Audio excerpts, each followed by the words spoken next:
Jadi hari ini kita menerima audiensi dengan teman-teman Forum Komunikasi Koperasi Desa Kelurahan Merah Putih yang berkaitan tentunya dengan masalah bagaimana koperasi ini bisa berjalan efektif dan sebagainya.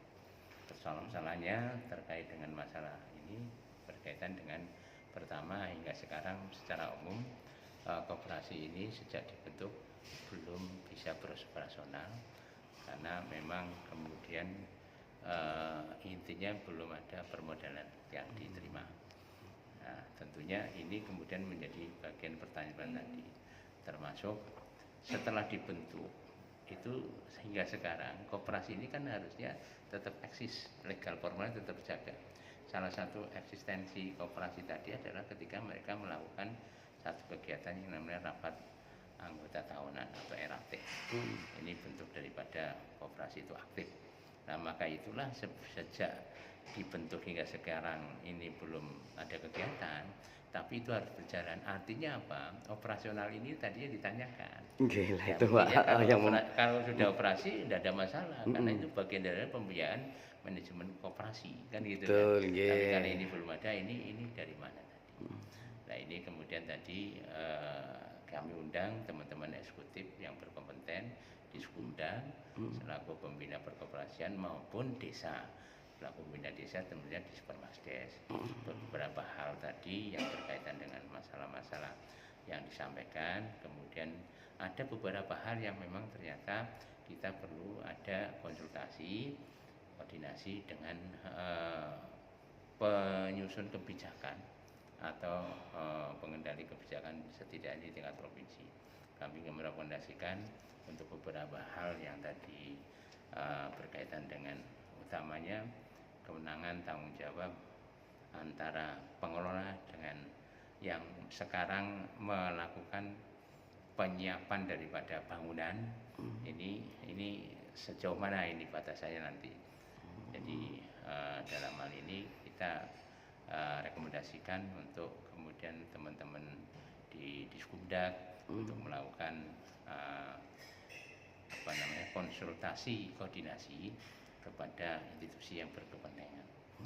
Berkompeten ini tentunya baik itu provinsi maupun yang ada di pusat, sehingga apa yang jadi permasalahan tadi nanti bisa dijelaskan kembali.